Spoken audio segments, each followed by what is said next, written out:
Assalamualaikum warahmatullahi wabarakatuh. Sebelumnya perkenalkan, nama saya Asti Aulia Ananta dari Program Didik Pendidikan Bahasa Inggris kelas 1A, NPM 2111040019. Di sini saya akan menjelaskan tentang sholat dan beberapa ketentuan-ketentuan sholat.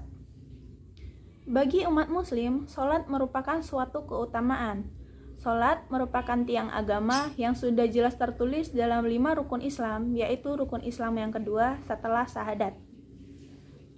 Dalam sholat memiliki beberapa syarat wajib. Syarat wajib sholat yang pertama yaitu beragama Islam, yang kedua yaitu sudah baligh. Apakah boleh seorang anak yang belum baligh ikut sholat? Tentu saja boleh, akan tetapi anak yang belum baligh itu belum diwajibkan melaksanakan sholat. Syarat wajib yang ketiga yaitu berakal. Orang yang dalam gangguan jiwa tidak diwajibkan untuk melakukan sholat. Syarat wajib yang terakhir yaitu harus suci. Suci dari hadas besar maupun hadas yang kecil. Yang selanjutnya, syarat syah sholat. Syarat syah sholat yang pertama yaitu suci dari hadas kecil maupun hadas besar. Yang kedua yaitu adalah bersih. Bersih badan, bersih pakaian, dan juga bersih tempat yang akan digunakan untuk sholat. Syarat sah sholat yang ketiga yaitu menutup aurat.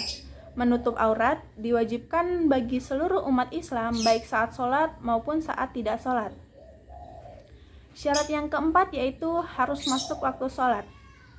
Sholat harus dilakukan sesuai dengan waktu yang sudah ditentukan, akan tetapi saat sedang dalam perjalanan, sholat boleh diqodho dengan ketentuan tertentu. Syarat sah sholat yang terakhir yaitu harus menghadap kiblat. Dalam melaksanakan sholat terdapat rukun dan sunnah. Yang pertama akan kita bahas yaitu tentang rukun sholat. Rukun sholat yang pertama yaitu adalah membaca niat sholat yang akan dilakukan. Misalnya saat kita akan melaksanakan sholat maghrib, maka bacaan niat yang dibaca adalah usolli fardu maghribi salasa raqaatim mustaqbilal kiblati ada lillahi ta'ala. Rukun yang kedua yaitu berdiri kemudian membaca takbir. Setelah takbir, rukun yang selanjutnya yaitu membaca Al-Fatihah, dan setelah selesai membaca Al-Fatihah dilanjutkan dengan ruku kemudian beriktidal. Hal yang selanjutnya yaitu sujud, kemudian duduk di antara dua sujud. Setelah sujud, rukun yang selanjutnya yaitu tasyahud akhir, dan jangan lupa membaca sholawat kepada Nabi dan keluarga pada rakaat akhir. Rukun sholat selanjutnya adalah salam pertama, dan yang terakhir yaitu adalah tartib. Selanjutnya kita akan membahas tentang sunnah sholat. Sunnah sholat ada dua, yaitu sunnah ab'ad dan juga sunnah hayat.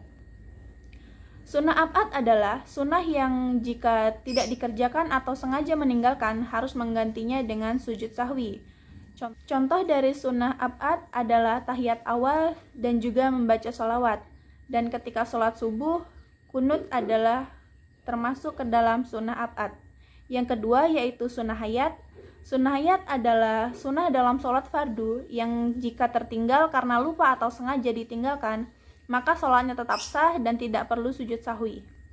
Sunnah hayat diantaranya yaitu mengangkat tangan ketika takbir, bersedekap, iftitah, ta'awudz, membaca basmalah, membaca amin, mengeraskan bacaan pada sholat tertentu, takbir, tasbih, tangan di atas paha ketika tasyahud, iftiras, tawaruk, dan juga salam kedua.